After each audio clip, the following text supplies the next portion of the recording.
secara optimal dan bisa jadi mungkin ini yang mungkin terjadi dalam jaringan kita. Kenapa kok banyak rekan kerjaku mungkin belum aktif?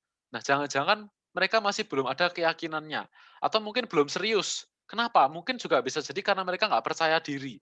Mereka masih meragukan bahwa aku ini bisa nggak sih sebenarnya? Aku ini kok kelihatannya aku nggak berpotensi ya. Kok kelihatannya aku nggak ada bakat gitu mungkin ya. Nah, sehingga akhirnya mereka memutuskan, "Ah, nanti aja deh, ah, kapan-kapan aja deh," atau mungkin, "Ah, kerjakannya seriusnya itu kapan-kapan aja lah, aku maksudnya belum yakin untuk saat ini."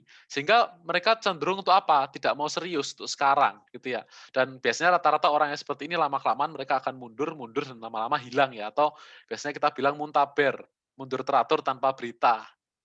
Nah, jadi, kita harus tahu bagaimana cara menggerakkan hatinya mereka. Salah satunya adalah dengan membangkitkan self confidence. Dan di pertemuan yang sebelumnya sudah Yosua bahas juga ya tentang 4 poin yang mengenai self confidence ini. Jadi buat rekan-rekan leaders yang belum sempat mengikuti ya, yang mungkin sedang berhalangan juga di minggu lalu, bisa nanti menyusul untuk mengikuti via YouTube. Oke, nah sekarang kita akan bahas di part yang kedua. Nah, ada 3 poin berikutnya yang harus kita terapkan juga yang bisa kita aplikasikan dalam jaringan kita.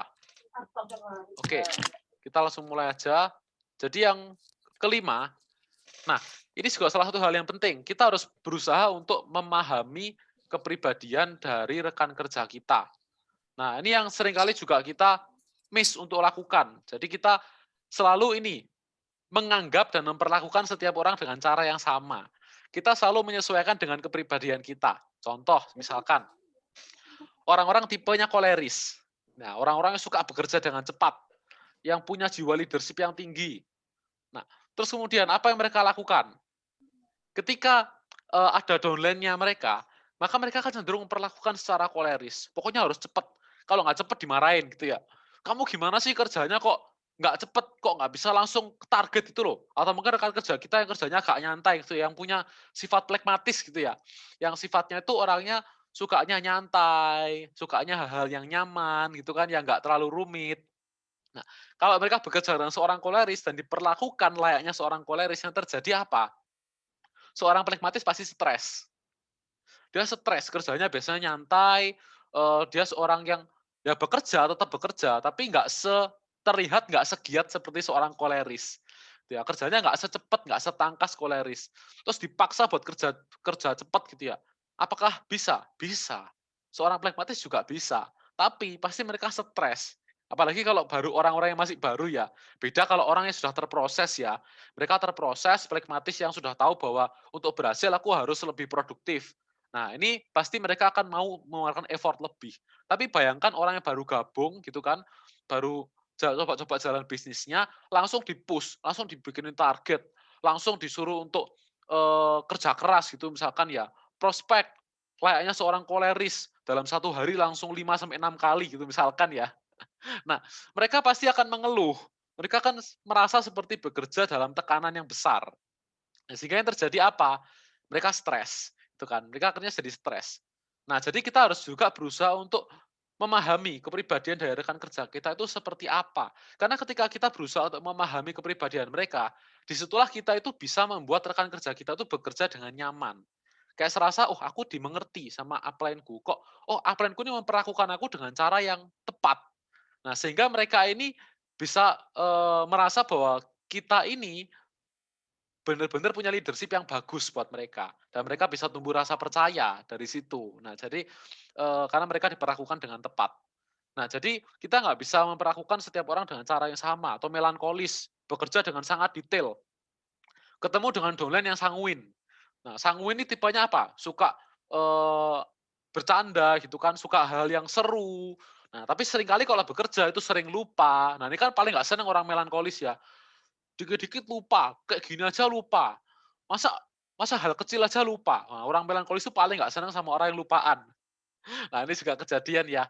Kayak Yosua ini juga ada beberapa sanguinisnya juga ya. Dan itu selalu, bukan hanya selalu, tapi sering banget dimarahin sama mamah. Kenapa? Karena suka lupa. Jadi sering dimarahin karena kebetulan orang tua Yosua ini melankolis banget, rapi dan juga detail kalau kerja. Jadi Kalau ada yang nggak rapi dikit langsung dimarahin. Padahal menurut menurut Yosua ya sudah rapi sebenarnya, tapi masih dimarahin. Nah, jadi, kalau kita memperlakukan downline dengan cara yang sesuai kepribadian kita, pasti mereka akan stres. Mereka akan merasa ditekan, gitu ya, pekerjaannya detail. Nah, sang ini nggak bisa detail banget kerjanya, jadi mereka stres. Atau juga yang sebaliknya, pragmatis memperlakukan koleris. Nah, seorang pragmatis memperlakukan koleris ini caranya gimana? Santai gitu kan, nggak dikasih target. Akhirnya apa? Kolerisnya ini jadi merasa kayak nggak terfollow up dengan baik. Seorang koleris yang menggebu-gebu, pengen cepat berhasil, pengen cepat punya pencapaian besar, tapi upline-nya nyantai gitu ya. Santai aja, nggak apa-apa, nggak usah terburu-buru. Go with the flow. Nah, itu kan kelihatannya kan, seperti memahami gitu ya, justru malah sebaliknya. Justru itu sebenarnya nggak memahami. Karena yang seharusnya seorang koleris bisa dipacu gitu ya, layaknya seorang kuda, jalannya tuh cepet gitu ya, benar-benar task oriented. Tapi justru malah dihambat karena upline-nya terlalu pragmatis. Gitu. Jadi menghambat perkembangan atau potensi dari rekan kerja yang koleris. Gitu. Nah, jadi kita harus belajar memahami atau juga sanguin kepada melankolis. Nah, melankolisnya ini dituntut ini ya untuk membuat suasana lebih seru misalkan. Karena melankolis kan kadang cenderung ini ya, orangnya serius gitu ya. Jadi kalau misalkan nih lagi presentasi, serius gitu. Terus sama si Sanguin bilang, "Gak gitu caranya, gini loh, kamu harus bawa suasana itu seru, kamu harus bisa untuk ajak orang bercanda, ajak orang untuk bisa, mencairkan suasana." Nah, melankolis ini nggak pinter di bidang itu, sehingga juga bisa jadi merasa tertekan. Tapi bukan berarti nggak bisa ya, by proses, dengan berjalannya proses mereka pasti bisa belajar.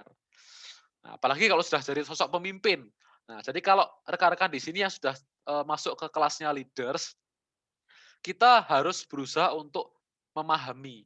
Nah, tadi bukan kita menuntut untuk dipahami, ya, bukan kita menuntut untuk dipahami, tapi kita berusaha untuk belajar memahami orang lain. Gimana sih caranya supaya rekan kerjaku ini bisa nyaman? Ya ibaratnya sama kan, rekan kerja baru lahir, baru bergabung, berarti kan ibaratnya apa, tingkat kedewasaannya mereka ini masih kelasnya bayi. Bayi itu kan butuh dipahami kan, bayi kan nggak mungkin disuruh-suruh. Bayi masih disuapin, makan disiapin gitu kan. Jadi masih harus dilayani. Ibaratnya seperti itu. Nah, jadi sama kalau kita mau mimpin, ya kita harus mau melayani. Walaupun mungkin rekan kerja kita tuh mencekno banget gitu ya. Orang ini mencekno, disuruh ini nggak mau, disuruh itu nggak mau. Nah, ya nggak apa-apa, itu namanya masih bayi. Nah, jadi kita caranya gimana? Kita berusaha untuk memahami mereka. Tapi kalau kita sudah kelasnya leaders, kita sudah merasa aku sudah dewasa gitu ya. Nah, pasti kalau orang dewasa itu bukan lagi butuh untuk selalu dipahami, tapi mereka pasti harus belajar untuk memahami orang lain. Nah, jadi disitulah akan kelihatan tingkat kedewasaan dari tiap orang. Oke, nah jadi kita bisa mulai untuk memahami kepribadian dari rekan kerja kita.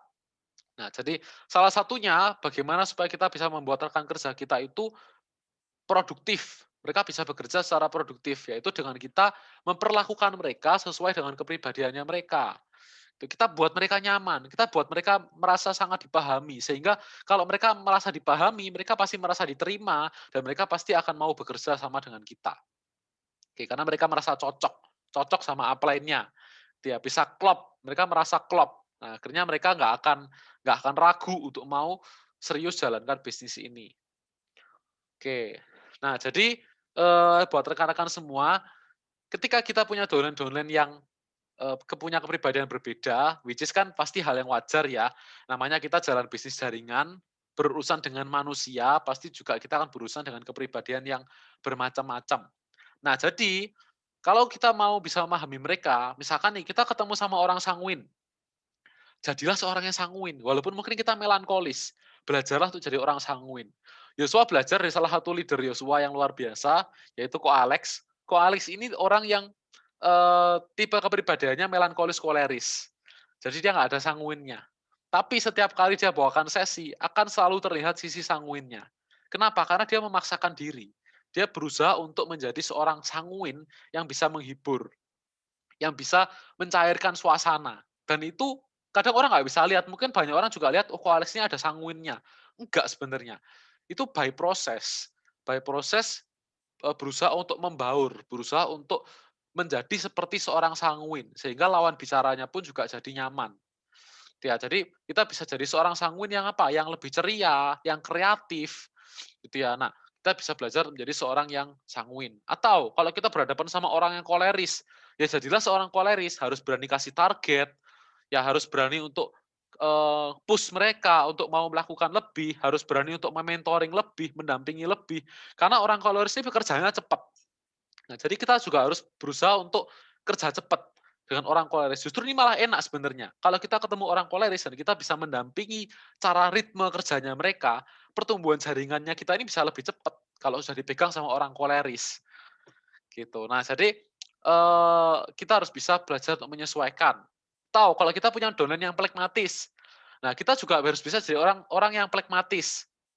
Nah, contoh misalkan domain pragmatis kita lagi down. Nah, seringkali kan kalau ketemu sama orang koleris, "Ngapain kamu down lama-lama? Ayo jalan, ayo kerja kerja kerja, pokoknya harus kerja. Kalau kamu kerja dapat hasil, nanti kamu pasti akan senang, nggak mungkin down lagi." Nah, apa yang terjadi? Pragmatisnya tambah down. Aku udah nggak bisa malah disuruh kerja. Aduh nih upline-ku astaga, udah nggak bisa dia malah disuruh kerja. Nah, biasanya jadilah seorang pragmatis, caranya gimana? Kita pahami. Nah, pragmatis sukanya apa? Sukanya itu dia dimengerti. Jadi misalkan kita bilang gini, lagi down nih, kita bilang, "Nggak apa-apa, semua orang juga mengalami hal yang sama. Aku pun juga pernah di posisimu kok. Down itu adalah hal yang wajar." Nah, itu yang bisa memberikan satu kenyamanan buat menikmati. Sehingga dia merasa, "Oh, berarti aku down nih nggak aneh. Semua orang juga pernah mengalami." Nah, terus kemudian setelah kita berusaha untuk memahami mereka, kita berusaha untuk menenangkan mereka, setelah itu baru kita kasih solusinya. Gitu. Nah, itu membuat seorang pragmatis bisa kembali untuk semangat lagi. Nah, jadi nggak tiba-tiba langsung ditarik gitu ya, langsung ditarik, "Ayo aktif, pokoknya ayo kerja kerja kerja." Nah, kalau koleris mungkin cocok gitu ya, waktu lagi koleris lagi down, caranya gimana? Langsung kita tunjukkan, kamu ayo kamu harus kerja, kamu bisa dapat pencapaian ini loh, kamu bisa dapat pendapatan segini loh." Mereka langsung jalan lagi. Nah, karena mereka task oriented, tapi beda dengan orang-orang yang pragmatis. Nah, apalagi kalau orang yang juga yang melankolis, yang kerjanya detail. Nah, kita juga harus berusaha untuk jadi seorang yang detail, yang bisa untuk bekerja dengan detail, menjelaskan dengan detail. Karena kalau rata-rata domain melankolis kalau kita bisa jelaskan secara detail, mereka itu jadi, ibaratnya apa ya, psikologinya itu atau mungkin dalam diri mereka itu terpuaskan gitu loh. Mereka bisa merasa puas kayak, "Oh, aku bisa dijelaskan secara detail," sehingga mereka bisa merasa kayak puas dengan jawaban kita. Nah, orang kalau sudah puas itu, mereka akhirnya pasti mau untuk aktif. Kalau sudah dipuaskan gitu dengan jawaban kita. Nah, itu yang dicari oleh orang melankolis. Jadi kalau berhadapan sama orang melankolis, kita harus mau belajar lebih, harus mau untuk, memahami pengetahuannya lebih. Ya, makanya kenapa kok misalkan di training dasar disuruh ikuti berkali-kali kenapa? Ya salah satunya ini buat menghadapi orang-orang yang melankolis ini. Karena bisa loh, sering kejadian loh. Kalau kita misalkan nih punya prospek melankolis, dia tanya detail pertanyaannya, terus kita nggak bisa jawab, mereka nggak jadi gabung. Oh ya udah kalau tak pikir-pikir dulu. Ya mereka nggak jadi gabung karena merasa jawabannya kurang memuaskan. Ya, padahal mungkin bisa jadi kita menjelaskan orang yang lain, menjelaskan orang yang sanguin gitu ya, closing dengan cara yang sama closing. Nah, terus kadang kita mungkin mengeluh gitu ya, "Kok nggak bisa ya?" Terus kita menyalahkan orangnya gitu ya, "Oh ini orangnya memang, orangnya ini susah memangan," gitu ya, "Orangnya ini, memang kayaknya memang nggak mau, nggak tertarik kok dari awal kok." Gitu, bukan, sebenarnya karena kepribadiannya berbeda. Karena mungkin kita menjelaskannya kurang detail, jadi bisa juga seperti itu kejadiannya, gitu. Nah, jadi kita memang harus berusaha untuk bisa memahami kepribadian dari masing-masing orang. Nah, dan yang terakhir adalah jelaskan ke mereka, bagaimana sih kepribadian mereka itu bisa menjadi nilai plus dalam bisnis ini. Bagaimana mereka bisa memanfaatkan kepribadian mereka itu supaya mereka bisa berhasil. Karena kadang ada banyak orang yang bilang gini, orang koleris itu lebih punya kemampuan lebih untuk bisa berhasil di HDI. Nah, kalau orang pragmatis itu agak susah mau berhasil, atau sebaliknya, mungkin yang koleris malah bilang, pragmatis lebih gampang karena dia lebih mudah membangun hubungan dengan orang. Dia orangnya lebih ramah, nggak mudah marah, nggak mudah tersinggung. Nah, sebenarnya setiap orang itu punya kesempatan yang sama untuk bisa berhasil, tergantung dari bagaimana sudut pandang kita, bagaimana kita memanfaatkan kepribadian kita untuk kita bisa pakai untuk menopang keberhasilan kita. Nah, jadi kita harus yakinkan ke mereka bahwa setiap kepribadian itu selalu bisa menjadi nilai plus bagi mereka. Selalu ada potensi yang bisa mereka kembangkan untuk mereka bisa sukses lewat kepribadiannya mereka. Nah, ini beberapa contoh. Misalkan, yang pertama, seorang koleris. Koleris sih kita tahu bahwa yang dia cari itu adalah suatu pencapaian. Dia ini suka sekali kalau udah bahas masalah pencapaian. Jadi caranya gimana? Tunjukkan pencapaian-pencapaian besar. Kasih tahu di HDI ini apa yang bisa dia capai. Seberapa besar pendapatan yang mereka bisa dapatkan. Atau mungkin kita bisa sharingkan juga royaltinya adalah berapa. Cash award-nya kalau sebagai seorang diamond. Reward-nya apa aja. Nah, seberapa besar pendapatan itu bisa berpengaruh ke keluarga mereka. Misalkan seperti itu. Nah, pencapaian-pencapaian besar itu akan membuat mereka ini jadi berbinar-binar gitu matanya. Mereka melihat kalau, ini luar biasa banget. Sehingga mereka akan kejar. Itu yang membuat koleris itu akan benar-benar mau untuk aktif. Ketika mereka bisa melihat ada pencapaian-pencapaian besar yang mereka bisa raih. Nah, mereka pasti akan kejar itu. Kedua, seorang sanguinis. Nah, sanguinis ini kita bisa orangnya kan suka having fun ya, orangnya suka hal-hal yang seru. Jadi kita bisa tunjukkan hal-hal seru yang bisa mereka dapatkan. Contoh apa? Trip misalkan. Wih, ini menarik loh, nanti kamu bisa menang trip ke Korea. Loh, nanti kita bisa jalan-jalan bareng ke sana. Senang-senang di sana. Tunjukkan videonya Korea seperti apa. Betapa menariknya di Korea, misalkan seperti itu. Nah, itu akan membakar semangatnya mereka. Mereka jadi pengen gitu ya, aku pengen bisa menang trip, aku pengen bisa jalan-jalan. Karena itu eee, kebutuhan apa ya, kebutuhan dasar atau kehausannya dari seorang sanguin. Mereka pengen dapat hal-hal yang seru, gitu ya. Nah, apalagi juga kalau misalkan kalau lagi meeting, mereka pasti suka hal-hal yang seru, hal-hal yang kreatif gitu ya, yang sifatnya fun. Nah, atau di lain sisi, kita bisa bakar semangatnya seorang sanguin dengan apa? Jadikan mereka pusat perhatian. Orang sanguin itu kenapa sih kok mereka ruame banget? Kenapa sih kok mereka kadang suka jahil? Tujuannya apa sih? Karena sebenarnya simpel, karena mereka suka jadi pusat perhatian. Ya entah itu hal baik atau hal buruk. Pokoknya mereka rela lakukan apapun asalkan mereka dapat perhatian lah dari orang-orang di sekitarnya. Nah, itulah sikap seorang sanguin. Jadi kalau kita mau bakar semangat mereka, kita bisa tunjukkan ke mereka bahwa di bisnis HDI ini, semisalkan nih kita mempelajari sistemnya. Nanti kita suatu saat ketika kita punya network besar, kita bisa membawakan sesi-sesi yang menarik. Kita bisa jadi seorang trainer, kita bisa jadi seorang presenter, kita bisa dilihat oleh ribuan pasang mata, misalkan kayak gitu. Nah, itu akan membakar semangat mereka. Mereka mau jadi pusat perhatian. Mereka mau untuk diperhatikan. Nah, jadi itu kita bisa tunjukkan ke mereka hal-hal seru apa yang mereka bisa dapatkan. Berikutnya, seorang pragmatis. Nah, kalau pragmatis ini suka klubnya tuh sama namanya zona nyaman. Nah, jadi kalau sudah untuk ngomong masalah zona nyaman, wah itu surganya seorang pragmatis. Nonton TV, ya, nonton video, bersantai ria, wah itu surganya seorang pragmatis. Nah, jadi kadang terkesan males ya, terkesan jadi males. Gimana cara kita mendorong mereka? Kita harus tunjukkan bagaimana bisnis ini nantinya akan memberikan mereka kehidupan yang enak, kehidupan yang nyaman. Kita bisa informasikan, loh kamu mau nggak pensiun muda? Atau kamu mau kerja terus sampai usia tua? Nah, kalau kamu mau pensiun muda, ini loh caranya lewat bisnis HDI. Kamu kerjakan dulu bisnisnya, memang di awal mungkin kamu nggak akan dapat kenyamanan. Mungkin di awal kamu akan kerja keras, tapi bayangkan, kalau misalkan di usia 40 tahun, kamu bisa pensiun, bisa jalan-jalan, bisa nonton TV sepuasmu, ya mau nonton bioskop tetap dapat uang. Nah, kira-kira kamu mau nggak? Nah, itu yang menjadi keinginan seorang pragmatis. Dia pengen dapat kenyamanan, pengen dapat kehidupan yang tenang. Nah, kita bisa arahkan seperti itu yang menjadi tujuan mereka. Mungkin mereka nggak akan tergerak, dapat income 50 juta, 100 juta per bulan. Itu mungkin yang bagi mereka, mereka hanya berpikir, ya itu cuma sekedar income. Tapi apa yang mereka bisa dapatkan dari income itu yang harus kita jelaskan. Bisa liburan liburan, bareng keluarga, tetap dapat pendapatan, walaupun nggak kerja bisa dapat income. Nah, itu yang dicari oleh seorang pragmatis. Jadi bagaimana mereka bisa hidup nyaman, tapi mereka tetap nggak berkekurangan gitu ya. Nah, itu yang jadi surganya seorang pragmatis. Jadi kita bisa, tekankan di area itu. Atau buat seorang melankolis. Nah, kalau melankolis suka hal-hal yang detail. Nah, jadi kalau kita musuh seorang melankolis, punya rekan kerja melankolis, mau diarahkan aktif gimana? Tunjukkan langkah-langkahnya secara detail. Nah, kadang mungkin kita harus gambarkan, kadang mungkin penjelasannya kita harus bedah panjang lebar dijelaskan. Kadang mungkin pertanyaan mereka nggak selesai-selesai. Tapi itulah sumber kepuasan dari seorang melankolis. Dia harus dipuaskan dulu, dijelaskan dulu secara detail. Nah, kalau kita berhasil untuk menggambarkan secara detail, itu yang membuat mereka mau untuk kerjakan. Nah, mungkin kalau ke koleris kita hanya bilang, bisa dapat pendapatan sampai 100 juta per bulan. Nah, mereka akan kejar. Tapi melankolis nggak bisa semudah itu.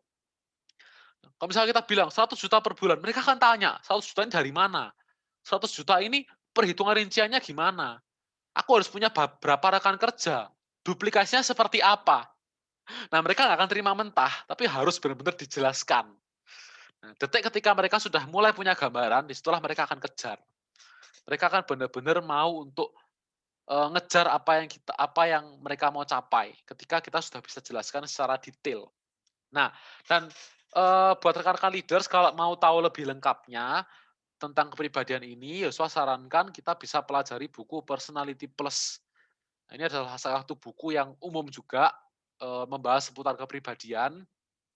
Nah, terutama juga membahas seputar bagaimana kita memahami pasangan. Itu sebanyak dibahas di sana. Jadi nggak akan rugi buku ini kita bisa terapkan ke keluarga kita, bisa diterapkan juga ke rekan kerja kita. Nah, apalagi juga lingkup pergaulan itu juga bisa diterapkan. Nah, jadi bisa mempelajari buku yang ini yang judulnya Personality Plus. Nah, itu bisa dipelajari atau juga bisa ikuti sesi Here I Am. Nah, ini ada sesinya di HDI yang dibawakan sama Pak Julianto, tapi belum tahu kapan ya, karena belum ada informasi pasti kapan akan diadakan lagi. Nanti kalau diadakan, Yosua pasti akan sharingkan ke grup masing-masing. Nah, sesinya itu judulnya adalah Here I Am. Nah, itu akan membahas seputar kepribadian. Oh ya, kalau untuk bukunya sendiri itu belinya sebenarnya di toko-toko buku umum sudah ada ya. Di Shopee, di Tokped itu ada karena bukunya bersifat umum. Jadi kalau kita ke Gramedia itu juga pasti ada buku-bukunya. Nah, tapi kalau mau dapat diskon carilah di Tokopedia dan Shopee, barangkali pas ada diskon. Nah, jadi nanti bisa langsung dipelajari buku-bukunya, di MIC juga ada. Jadi kalau mau beli di HDI juga sudah siap bukunya. Di MIC, Pustaka ya, itu juga sudah ada atau MIC Publishing, bisa dicari di sana. Nah, oke. Kita akan pelajari lagi berikutnya, langkah yang keenam. Jadilah seorang agent of change, seorang agen perubahan.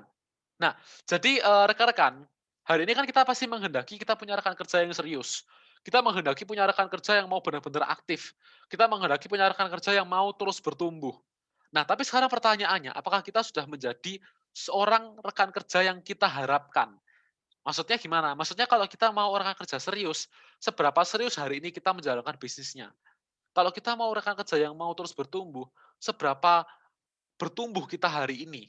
Seberapa kita sudah mendedikasikan diri kita untuk bertumbuh? Karena perubahan diri kita, perubahan diri seorang pengikut, itu selalu mengikuti perubahan diri dari seorang pemimpin. Nah, karena namanya seorang pemimpin itu memberi teladan. Jadi pemimpin bukan hanya orang yang nunjuk-nunjuk arah, suruh-suruh gitu ya, itu namanya bos. Tapi pemimpin itu adalah orang yang memberikan teladan di depan. Nah, jadi kita harus jadi seorang agent of change dulu, menjadi agen perubahan. Ketika kita jadi agen perubahan, disitulah pasti akan ada orang-orang downline-downline kita yang mulai mengikuti perubahan kita.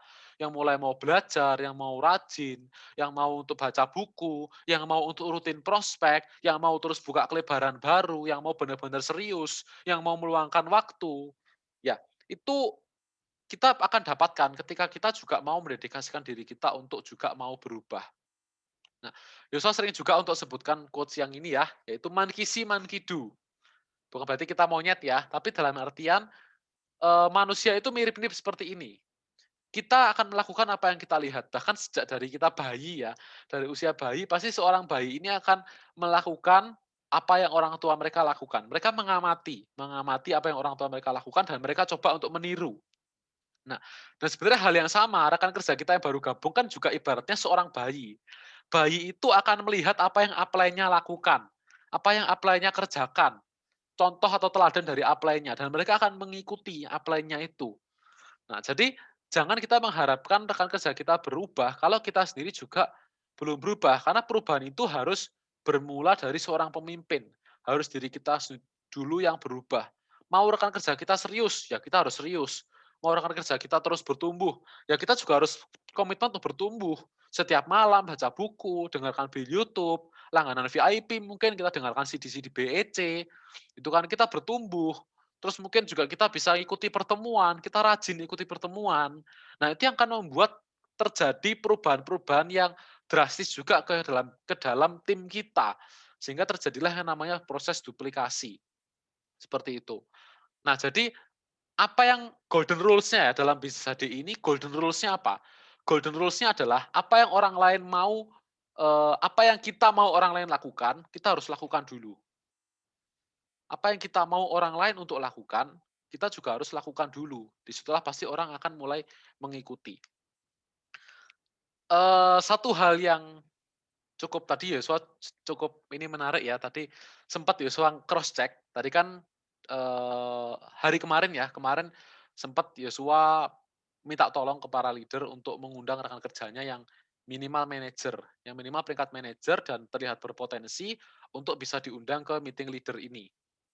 Dan tadi beberapa jam sebelum sesi ini mulai, Yosua coba pastikan ke beberapa orang manajer, tak kontak secara langsung. Ternyata ada beberapa yang masih miss belum diinfo. Ternyata masih ada yang belum diinfo sama upline-nya. Nah ini, Yosua nggak sebut siapa ya, tapi Yosua mau bilang ke rekan-rekan semua, "Yuk kita sama-sama untuk terapkan dulu. Kita belajar mengundang." Karena takutnya jangan-jangan kenapa kok mungkin rekan kerja kita belum ikut pertemuan, jangan-jangan mungkin bisa jadi kita nggak mengundang, kita mungkin kurang menginformasikan, sehingga yang terjadi apa? Rekan kerja kita pun juga menduplikasi. Menduplikasi sehingga mereka juga nggak mengundang. Karena ini yang Yosua percaya. Awalnya Yosua berpikir seperti ini, "Aku nggak mengundang ke orang, tapi aku arahkan rekan kerjaku untuk mengundang." Ya nggak apa-apa kan, toh kan mereka juga nggak tahu kalau aku nggak ngundang. Mereka kan nggak melihat upline-nya ini ngundang atau enggak. Atau mungkin masalah buka jalur kelebaran baru. Kita minta rekan kerja kita, "Ayo buka first line." Tapi kita nggak pernah buka, gitu ya. Terus kita berpikir, "Kan rekan kerjaku nggak tahu peta jaringanku." Nah, tapi Tuhan kan tahu. Tuhan tahu apa yang kita lakukan. Dan, Tuhan itu adil. Jadi kalau kita nggak melakukan apa yang kita perintahkan orang untuk lakukan, pasti juga orang lain pun, rekan kerja kita juga nggak akan tergerak untuk mau melakukan. Dan itu benar-benar kejadian banget loh. Waktu di awal di bisnis HDI, Yosua nggak ngundang orang ya ke pertemuan. Waktu itu pertemuannya masih offline. Jadi Yosua bilang ke rekan kerja, "Kamu beli tiket." Karena waktu itu kan setiap pertemuan pasti harus beli tiket dulu. "Kamu beli tiket 5, setelah itu kamu undang 5 orang." Nah, rekan kerja Yosua, "Iya, oke, siap." Nah, tapi apa yang tak lakukan? Yosua ini nggak melakukan, nggak beli tiket, nggak ngundang orang. Yang terjadi apa? Nggak ada satupun yang datang. Bener-bener nggak ada satupun orang yang datang. Ternyata benar memang ketika Yosua ini nggak mempraktekkan apa yang tak ajarkan, yang terjadi apa? Rekan kerja juga nggak akan mempraktekkan. Itu yang terjadi. Jadi duplikasi yang tidak terlihat itu justru malah powernya lebih gede. Makanya kalau kita mau rekan kerja kita mengundang, kita juga harus belajar mengundang. Mau rekan kerja kita melakukan perekrutan yang besar, kita juga harus perbanyak perekrutan. Mau rekan kerja kita belajar mendampingi, kita juga harus belajar untuk mendampingi. Melakukan follow up, kita juga harus lakukan follow up. Jadi semua itu tergantung duplikasi. Kalau kita melakukan perubahan dalam diri kita, maka rekan kerja kita itu juga akan mengikuti perubahan tersebut. Nah, jadi yuk kita sama-sama duplikasikan hal yang bagus ke rekan kerja kita, karena di sini kan rata-rata sudah punya rekan aktif ya. Jadi kita duplikasikan ke rekan kerja kita itu kita contohkan hal-hal yang baik. Simpel lagi hal yang lain. Misalkan ada pertemuan, ada sesi. Kalau kita bisa open cam, kita open cam. Kalau memang kondisi nggak privacy banget, kita bisa open cam, kita open cam. Kenapa? Kita kasih contoh buat rekan kerja kita. Kecuali dalam kondisi kita memang privasi, ya nggak apa-apa, nggak ada yang memaksa gitu ya. Tapi at least ketika kita open cam, kita kan bisa bilang ke rekan kerja kita kan, ayo open cam, gitu kan. Ini sebenarnya hal yang simpel, karena kita kan via Zoom. Nah, jadi kita bisa arahkan untuk open cam. Karena gini, biasanya itu kalau kita tidak melakukan hal yang kecil, itu bisa jadi bumerang loh buat kita. Misalkan kita adakan meeting sendiri. Pasti kan di sini sudah banyak beberapa yang mengadakan meeting sendiri kan ke jaringannya masing-masing. Beberapa leader juga sudah mengadakan meeting sendiri. Bayangkan, misalkan di grup meeting kecil, cuma 10 orang. terus 9 yang lain nggak ada yang open camp. Pasti kan kita ada perasaan kayak, "Aduh kok nggak ada yang open camp ya?" Walaupun mungkin kita bawakan sesinya tetap wajar ya, tetap bawakan dengan totalitas. Sebagai seorang leader, kita nggak terdampak oleh kondisi sekitar kita tetap totalitas. Tapi pasti kan ada perasaan dalam diri kita, "Aduh kok mereka kok off cam ya? Apa mungkin aku yang kurang menarik ya? Atau mungkin, gimana? Atau mungkin mereka kurang serius ya?" Kan pasti pasti kita kepikiran kan, gitu. Nah, itu yang membuat, terjadinya duplikasi yang tidak terlihat, tuh. Nah, jadi kita harus jadi seorang agen perubahan ya, kalau memang kita bisa melakukan, kita lakukan. Nah, jadi apa yang kita perintahkan ke rekan kerja kita pun juga harus lakukan. Oke, nah, ini bukan berarti Yosua berbicara seperti ini bukan berarti Yosua ini lebih baik ya dari rekan-rekan semua, enggak. Yosua pun juga masih melakukan banyak kesalahan, masih dapat juga banyak teguran dari upline-upline juga, masih banyak juga kesalahan yang tak lakukan, tapi minimal, Yosua sudah belajar dari kesalahan yang tak lakukan dulu, dan itulah yang tak sharing-kan hari ini ke kita semua, supaya kita nggak jatuh ke hal-hal yang sama, ke lubang yang sama. Gitu ya. Jadi kita bisa belajar dari pengalaman orang lain dan kita bisa punya pertumbuhan atau percepatan bisnis yang lebih cepat. Seperti itu. Nah, oke, jadi kita sama-sama kita jadi agen perubahan yang mencontohkan ke rekan kerja kita yang lainnya. Oke, ada seorang pemimpin yang luar biasa, beliau juga novelis lama ya, novelis lama dan beliau menyebutkan satu quotes yang sangat bagus. Anda tidak memimpin dengan menunjuk dan memberitahu orang-orang untuk pergi ke sebuah tempat. Tapi Anda memimpin dengan pergi ke tempat itu dan membuat contoh. Nah, ini namanya beliau adalah Ken Casey, seorang novelis terkenal zaman dulu, di era dulu. Dan jadi kita di sini lihat bahwa kepemimpinan itu tidak dimulai dari bagaimana kita memerintahkan orang lain untuk melakukan, tapi lebih ke bagaimana kita mencontohkan mereka, bagaimana caranya, kemana tujuannya, apa yang harus dilakukan, kita contohkan ke mereka hal tersebut. Maka rekan kerja kita pun juga akan mengikuti. Oke, nah berikutnya langkah yang terakhir. Nah ini mungkin yang kita seringkali juga miss. Banyak sekali mungkin kita miss. Apa itu? Yang terakhir dan yang paling penting adalah dekatkan diri pada Tuhan. Nah, mungkin kita nggak sadar ya, poin apa ini gitu ya. Nah, tapi ini hal yang sangat penting. Ini justru yang jadi prioritas utama dan kita seringkali lupa. Kita seringkali itu mengandalkan kemampuan kita sendiri gitu ya. Kita kerja-kerja sendiri, kita usaha-usaha sendiri, akhirnya malah hasilnya ini nggak optimal. Tapi Yosua percaya kita semua kan adalah umat beragama ya. Bahkan kemarin banyak umat muslim yang sudah mengadakan puasa juga ya, berpuasa, termasuk juga Yosua tahu bahwa puasa ini juga kita mendekatkan diri kepada yang di atas ya, kepada Tuhan sendiri. Jadi ini sebenarnya salah satu unsur yang sangat penting dalam menunjang keberhasilan kita di dalam apapun, dalam segala hal. Nah, jadi kita sama-sama mulai bangun juga eh, doa kita ya, mungkin juga yang muslim ya sholatnya, dia kita bisa mulai untuk dekatkan diri pada Tuhan. Awali setiap aktivitas kita juga dengan berdoa. Nah, ini juga penting. Jadi kalau misalkan nih lagi mau prospek atau mau ketemu sama downline, nah kita berdoa sesuai dengan keyakinan kita masing-masing. Kita berdoa, kita minta pertolongan ke yang di atas. Ya, kita minta tolong untuk dibantu, untuk dilancarkan segala sesuatunya. Dan ini benar-benar ngefek loh rekan-rekan. Karena, Yosua sendiri juga merasakan gitu ya, ketika melakukan pekerjaan dengan tidak berdoa dan dengan berdoa itu terasa hasilnya lebih maksimal dan self confidence-nya itu lebih kuat ketika kita berdoa. Kita bisa punya rasa percaya diri yang lebih tinggi ketika kita berdoa. Betul, nah ini mungkin hal-hal yang kelihatannya spiritual, tapi bisa berdampak dalam bisnis kita. Nah, kita bisa juga apa, setiap kali berdoa kita minta hikmat, kita minta kebijaksanaan gitu ya. Kepada Tuhan. Supaya apa? Supaya ketika kita mengucapkan kata-kata ya, ketika kita menginformasikan mungkin satu 2 hal ke rekan kerja kita atau ke prospek kita mungkin, kata-kata kita ini bisa dituntun jadi kata-kata yang bisa menguatkan, memotivasi, mendorong rekan kerja kita. Sehingga mungkin ada kata-kata yang kesannya simpel, tapi dalam hati rekan kerja kita tuh seperti kayak klik gitu loh, kayak ini kata-kata yang sesuai dengan kondisiku saat ini. Sehingga mereka merasa sangat dikuatkan, mereka merasa termotivasi, mereka merasa kayak seakan mereka itu dapat power yang baru dari kata-kata kita. Nah, jadi kita bisa minta tuntunan, Tuhan buat apa? Buat kasih kita hikmat. Nah, supaya kita bisa tahu kata-kata yang tepat itu apa, gitu ya. Nah, kenapa sih kalau kita butuh Berdoa, butuh Tuhan, ya. Karena sebenarnya simpel ya, kita kan cuma manusia ya, kita juga terbatas, nggak mungkin kita bisa menguasai banyak hal, pasti selalu akan ada kesalahan-kesalahan yang mungkin kita nggak sadari. Dan disitulah kenapa kita butuh eee, kuasa yang lebih besar gitu ya, kita butuh Tuhan. Karena Tuhan kita itu tidak terbatas. Jadi makanya itu jangan lupa untuk melibatkan Tuhan. Kita tahu bahwa kalau misalkan kita belajar, Pak Julianto sering sering sharing juga, kunci keberhasilan itu apa? Kunci keberhasilan itu namanya adalah paksa. Paksa itu adalah ada 5 poin. Dan poin yang pertama itu adalah pray. Pray, attitude, knowledge, skill, action. Dan yang pertama adalah pray. Yang berarti apa? Kita harus doa dulu. Kita harus mengawali segala sesuatunya dalam doa. Kita harus mengawali segala sesuatunya dengan mendekatkan diri kepada Tuhan. Karena semakin kita dekat dengan pencipta kita, semakin usaha kita juga akan dilancarkan. Oke ya.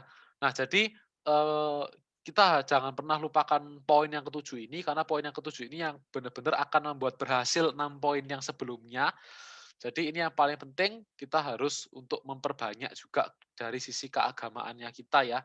Kita harus lebih punya kedekatan dengan Tuhannya kita. Oke, ya.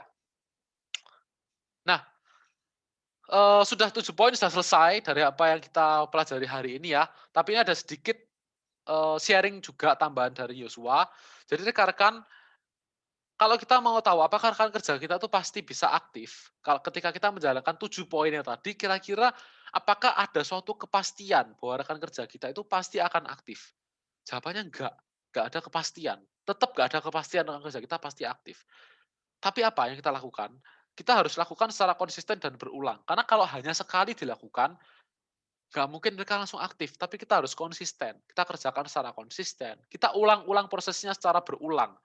Kita ulang-ulangi terus prosesnya. Nah, mungkin butuh waktu yang lama. Iya, sama seperti proses follow up. Butuh waktu yang lama. Tapi kita tahu hasilnya akan besar. Bayangkan ketika kita punya satu orang leader aja dalam jaringan kita, itu sudah sangat meringankan beban kita loh dalam jaringan. Sudah sangat membantu kita untuk mendapatkan jaringan yang lebih besar lagi, pendapatan yang lebih besar lagi. Sehingga nggak akan ada ruginya ketika kita mengerjakannya secara konsisten dan terus-terusan kita kerjakan secara berulang. Kenapa? Karena ini ada proses perkembangan dari rekan kerja. Kalau kita ulang-ulang, kita konsisten, kita ulang terus prosesnya, maka pasti akan ada tahapan-tahapan rekan kerja kita ini akan mulai ada perubahan. Yang pertama, mungkin rekan kerja kita akan bilang, aku nggak mau melakukan, aku nggak mau bisnis HDI, aku nggak mau mengerjakan, aku nggak mau prospek, aku nggak mau follow up. Nah, dengan kita mengulang proses tadi, kita menumbuhkan self confidence-nya. Kita mencoba meyakinkan mereka. Kita meyakinkan mereka pada bisnisnya, pada produknya, ya, pada perusahaannya. Mereka akan mulai bertumbuh, mindset mereka akan mulai berubah. Dari yang awalnya aku tidak mau melakukan, akan berubah menjadi apa? Aku tidak bisa melakukan. Mungkin kesannya masih negatif ya, tapi ini beda. Tidak mau itu berarti mereka belum mau berusaha. Kalau tidak bisa, berarti mereka sudah mau coba berusaha, tapi mereka kurang yakin sama dirinya sendiri. Nah, disinilah kita lakukan prosesnya berulang lagi. Kita tumbuhkan lagi self confidence-nya. Kita pahami kepribadian mereka. Bagaimana potensi mereka, kepribadian mereka, itu bisa mendukung mereka untuk sukses di sini. Bagaimana background mereka atau skill mereka hari ini bisa menuntun mereka untuk bisa berhasil. Bagaimana support sistemnya HDI ini bisa memfasilitasi mereka supaya bisa berhasil. Nah, dari keyakinan-keyakinan yang ditumbuhkan itu tadi, mereka akan mulai beralih lagi dari yang awalnya aku tidak bisa melakukan menjadi apa? Aku mau coba melakukan. Dari self confidence itu dia akhirnya mau coba. Oke lah, aku mau coba. Aku mau coba melangkah. Nah, apakah proses sudah selesai? Belum. Tumbuhkan lagi self confidence-nya. Ajari lagi, lakukan pendampingan, tuntun, dampingi terus. Sampai apa? Sampai mereka akhirnya bisa memutuskan dalam diri mereka bahwa aku akan melakukan. Jadi sudah mulai ada kepastian dalam diri mereka. Di langkah yang keempat, proses yang keempat ini sudah mulai ada titik keseriusan. Mereka mulai berkata, oke lah, aku akan melakukan. Aku mau untuk melakukannya ini. Aku pasti akan coba melakukan. Nah, jadi ada kepastian yang lebih dibandingkan dengan step yang ketiga. Ini mulai menunjukkan sedikit keseriusan. Nah, setelah itu apa? Terus lakukan lagi prosesnya berulang-ulang. Kita yakinkan lagi, kita follow up lagi, kita kuatkan lagi, kita pahami kepribadian mereka, kita dorong mereka untuk terus bertumbuh. Sampai apa? Sampai masuk ke tahap yang terakhir. mulailah keluar kata-kata, "Aku pasti bisa melakukan." Nah, ini yang disebut dengan keseriusan, rekan yang benar-benar mau aktif. Dan ini yang kita kejar, yang kita cari adalah orang-orang yang mengatakan dalam diri mereka bahwa aku pasti bisa melakukan. Nah, kalau kita punya rekan kerja seperti ini, bisnis kita punya perkembangannya akan sangat baik sekali. Akan menjadi bisnis yang sehat. Kalau kita bisa kembangkan tipe-tipe orang yang seperti ini. Nah, dan tingkatan ini akan tetap naik, akan semakin naik seiring dengan tumbuhnya kedekatan hubungan kita. Nah, jadi balik lagi ya, hubungan itu sangat penting. Relation dengan rekan kerja kita itu sangat penting. Jadi sebisa mungkin jangan hanya anggap rekan kerja kita itu cuma sebagai rekan kerja, tapi anggaplah mereka sebagai seorang teman, bahkan mungkin sebagai seorang sahabat, atau mungkin juga bahkan sebagai seorang keluarga. Ya, sehingga kita bisa punya kedekatan yang sedemikian rupa dan bahkan kita bisa saling sharing hal-hal yang personal sifatnya. Disitulah akan tumbuh keyakinan, tumbuh rasa percaya, dan mereka nggak akan ragu, nggak akan sungkan, nggak akan ada keraguan lagi ya dalam hati mereka untuk mau benar-benar aktif. Selain itu juga tumbuhkan self confidence, yakinkan terus mereka bahwa mereka bisa, yakinkan bahwa mereka bisa. Disitulah pasti lama-lama mereka akan dari yang tidak mau melakukan, jadi tidak bisa melakukan, jadi aku mau coba melakukan, terus tumbuh lagi ke aku akan melakukan, sampai ke titik terakhir aku pasti bisa melakukan. Nah, tips tambahan, ini juga beberapa hal yang penting yang kita bisa terapkan. Yang pertama, biasakan mengucapkan kata-kata motivasi yang membangun dan kata-kata yang positif di depan rekan kerja kita.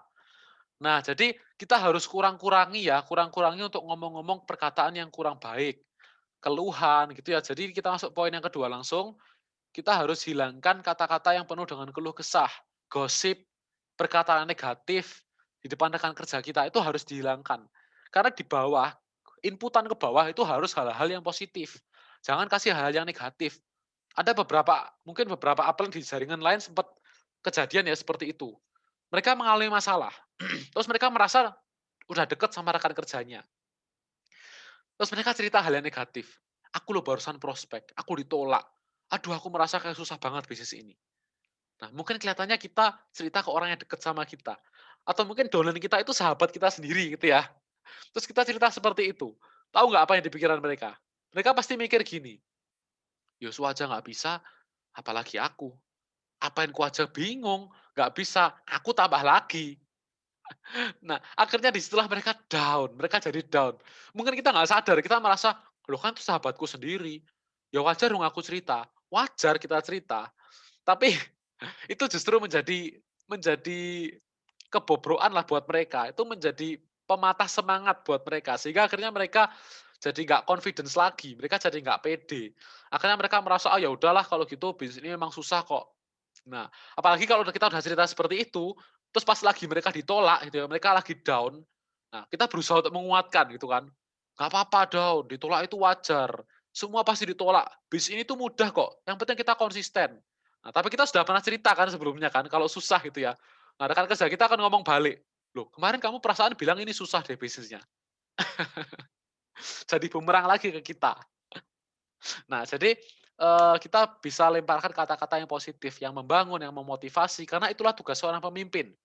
Salah satunya tugas pemimpin adalah kita harus bisa menjadi seorang pendorong, mood booster, seorang charger ya. Di pertemuan lalu saya sudah sempat sebutkan ya, kita harus jadi seorang charger. Charger itu dayanya nggak bisa habis. Ya, dayanya tuh nggak bisa habis. Karena kenapa? Karena dayanya diambil dari pusat, dari sumbernya langsung. Sehingga mereka akan terus mengisi daya dari device-device yang lainnya. Ya, kita selalu bisa mengisi daya dari rekan kerja kita. Bukan jadi seorang power bank. Power bank cuma ngisi daya, tapi dayanya sendiri juga bisa down, bisa drop juga. Nah, jadi kita bisa jadi seorang charger, mood booster yang meningkatkan dan memotivasi rekan kerja kita. Berikutnya yang ketiga. Nah, ketika rekan kerja kita sudah mulai mencoba, dia mulai coba untuk aktif, kasih pujian dan penghargaan. Nah, ini jangan lupa, biasanya orang-orang koleris yang lupa. Karena terlalu fokus ke task oriented, lupa kasih pujian penghargaan. Itu kan. Kadang nih, misalkan closing satu prolis. Nah, dan si apelnya ini, kalau closing, nggak pernah closing prolis. Closingnya pasti satu paket. Pasti paket-paket closingnya. Nah, terus dia ketika lihat dolennya closing prolis, langsung ngomong gini, kamu closing masih prolis. Prolis ini nggak cukup. Poinnya sedikit. Masa kamu closing cuma poin 5? Itu kan. Atau poin 8 ya, 8 lah. katakanlah polis 8 poinnya. Ngapain closing cuma poin 8? Closing ya langsung 300 poin lah, gitu ya.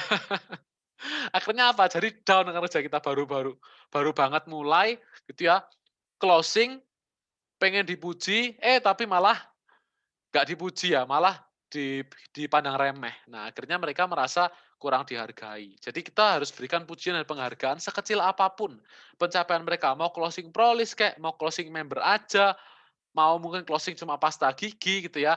Nah, itu tetap harus kita kasih penghargaan. Karena ketika mereka dihargai dengan hal kecil, mereka pasti akan berusaha untuk mencapai hal-hal yang lebih besar. Karena mereka merasa, hal kecil aja aku dihargai. Gimana kalau aku closing paket? Wah, pasti aku disanjung-sanjung gitu ya. Orang kan pasti haus pujian dan penghargaan.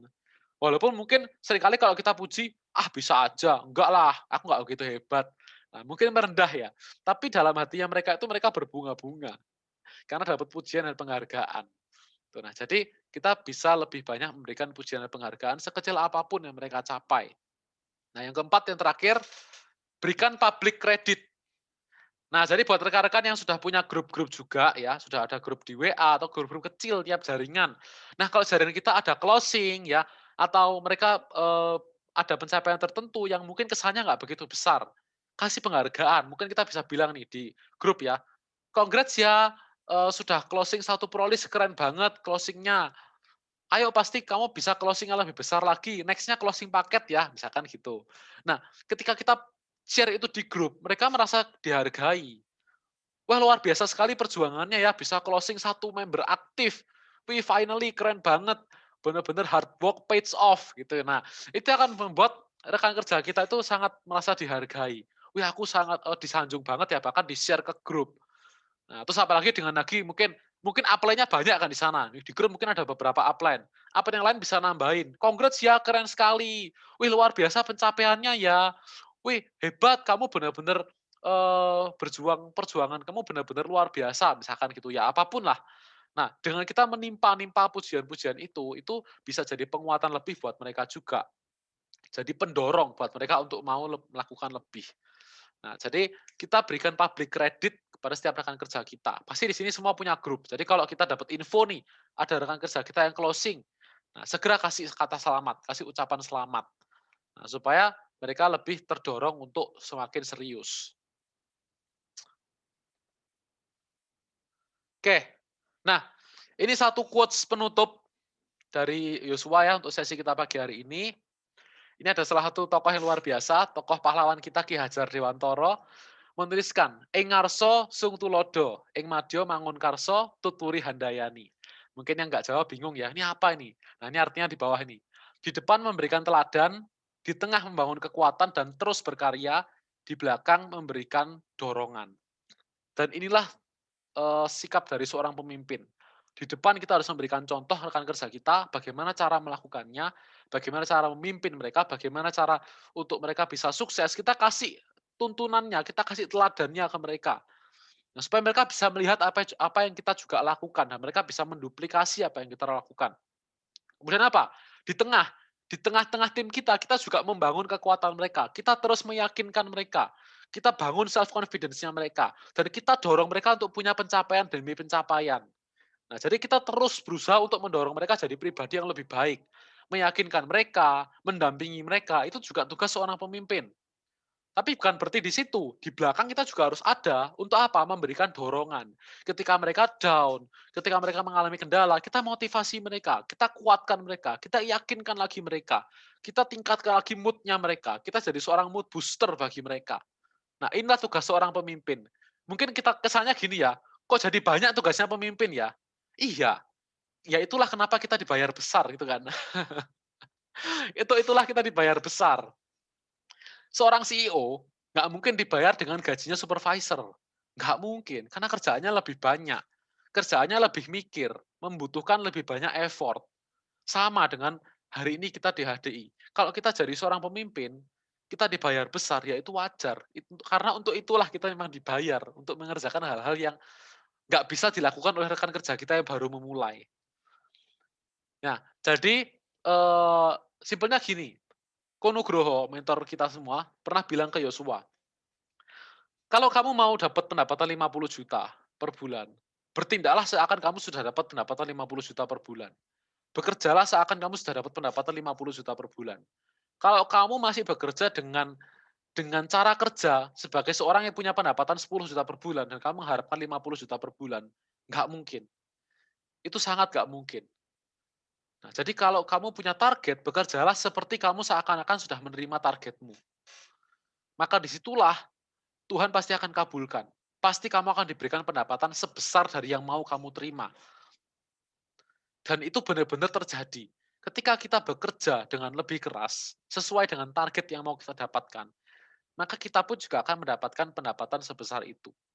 Nah, tapi kalau kita masih belum serius, kita masih belum full heart, di HD ini nggak harus full time, oke? Nggak harus full time, nggak semua orang harus full time. Misalkan banyak yang masih kerja sebagai profesional. Tapi yang paling penting, bukan full time-nya, tapi full heart-nya. Seberapa serius, seberapa kita itu mau memberikan all out yang terbaik di bisnis ini. Seberapa kita mau punya keyakinan yang besar di bisnis ini. Seberapa kita mau benar-benar menduplikasikan, belajar, bertumbuh dalam bisnis ini. Karena ketika kita benar-benar mau mengerjakannya dengan full heart, hasilnya pun juga akan full heart. Nah, baru nanti kalau sudah mulai full heart, dapat income lumayan besar, kalau mau full time boleh. Tapi yang paling penting adalah bagaimana kita harus full heart dulu. Keseriusan hati kita itu harus mantep di bisnis ini. Baru nanti hasil akan mengikuti. Nah, karena kita tahu bahwa hasil itu tidak pernah mengkhianati proses. Kalau prosesnya kita kerjakan dengan serius, hasilnya pun juga akan jadi semakin serius. Oke? Nah, dan rekan-rekan sebagai penutup ya, walaupun mungkin kita nggak terbiasa, mungkin kita merasa poin-poin tadi kok bukan aku banget. Kok seakan bukan aku yang, bukan karakterku banget lah melakukan hal yang tadi. Harus follow up, harus belajar melayani. Mungkin ada beberapa yang berpikir nih di perusahaan gitu ya, aku kan punya punya jabatannya cukup tinggi, kalau aku disuruh melayani agak susah. Nah, tapi justru itu adalah meaning dari seorang pemimpin yang sebenarnya, di mana kita harus berusaha untuk melayani. Walaupun juga mungkin kita nggak terbiasa buat kasih pujian. Aduh ya kasih pujian tuh susah. Mulutku ini kalau ngasih penghargaan tuh pujian buat orang itu kayak serasa sudah diganjel sama besi 1 ton gitu ya. Susah banget mau ngasih pujian ke orang, penghargaan ke orang. Tapi justru disitulah kita harus mau untuk jadi agent of change, menjadi seorang agen perubahan. Semua orang pasti nggak terbiasa. Yosua lo dulu kalau disuruh ngomong di depan orang-orang gini ya, juga nggak terbiasa. Apalagi hari ini lo bersyukur banget kemurahan Tuhan, Yosua dikasih kepercayaan buat ngomong ke orang-orang hebat. Ya di sini rekan-rekan leader yang luar biasa, Yosua dikasih kesempatan Tuhan buat ngomong di depannya lo nggak nyangka banget. Tapi semua nggak mungkin terjadi kalau Yosua nggak mau berproses, nggak mau keluar dari comfort zone. Ya, nggak cuma Yosua, banyak rekan-rekan di sini juga sudah banyak Yosua lihat, sudah banyak yang mengalami perubahan juga. Sudah banyak yang memberanikan diri keluar dari comfort zone-nya.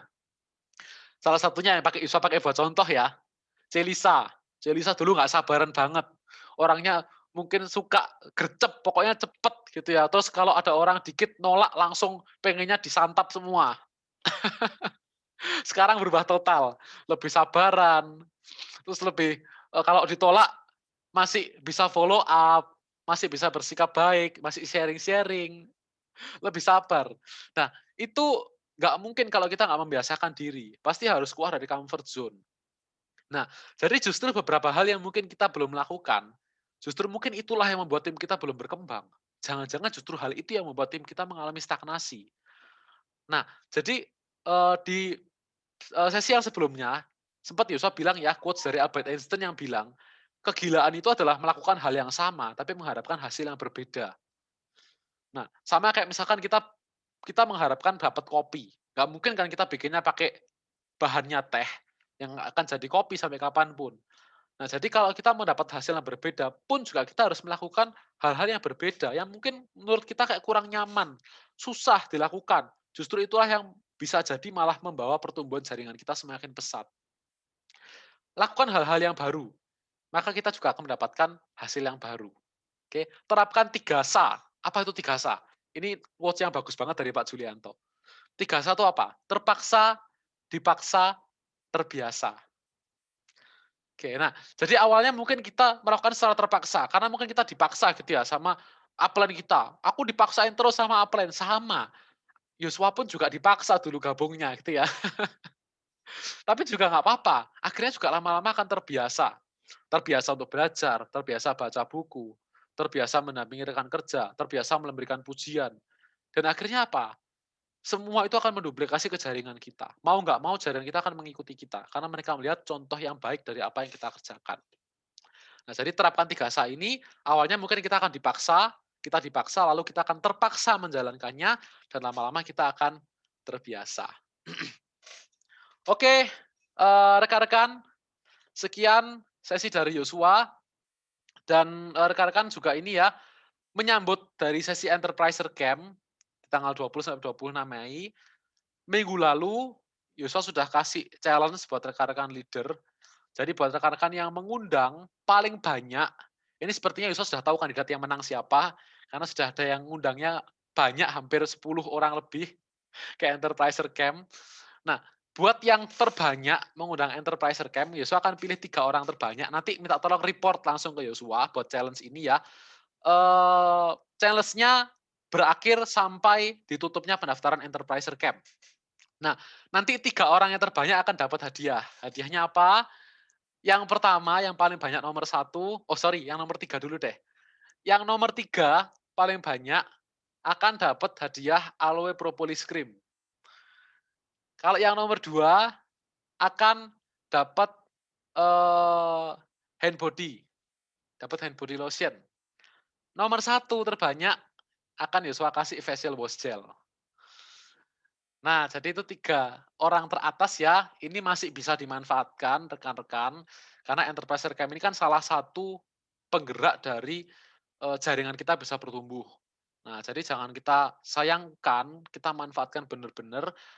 Nanti ketika pendaftaran ditutup, minta tolong untuk report ke Yosua, masing-masing dari orang di sini ya, berapa orang yang sudah diundang dan siapa aja namanya. Ya, nah, bisa infokan ke Yosua orang-orangnya, nanti yang menang akan tak kontak langsung. Jadi kalau misalkan, kok nggak dikontak sama Yosua ya, berarti nggak menang ya. Berarti kurang beruntung. Nanti yang menang akan Yosua kontak langsung, dan nanti hadiahnya akan langsung tak kirim ke alamat masing-masing. Nah, manfaatkan segera, ini untuk jaringan kita sendiri, bukan untuk Yosua ya, tapi untuk jaringan kita masing-masing. Kalau kita bisa melibatkan sebanyak mungkin rekan kerja kita, Yosua yakin pertumbuhan jaringan kita juga akan lebih cepat. Oke, nah jadi masih ada 3 hari ini sampai tanggal 19, pendaftaran masih dibuka. Kemungkinan ditutupnya itu biasanya di tanggal 19 siang, tanggal 19 jam 12 siang ditutup kemungkinannya ya. Tapi jangan percaya sama omongan Yosua, takutnya salah. Jadi kalau misalkan bisa undang sekarang, segera diundang sekarang ke Enterpriser Camp, karena ini penting banget. Dan rekan-rekan yang sudah ikut dan mau ikut lagi, boleh ikut lagi. Karena Yosua pun juga ikut lagi. Soalnya ini juga cukup banyak first line Yosua yang ikut di ini ya, di Enterpriser Camp, termasuk juga di kedalaman juga lumayan banyak. Jadi supaya kita bisa memantau dari jaringan kita atau downline kita ini beneran ikut nggak sih gitu kan. Kita kan pasti pengen mantau ya. Atau paling enggak kita bisa bikin meeting kecil-kecilan, membahas tentang Enterpriser Camp itu belajar apa.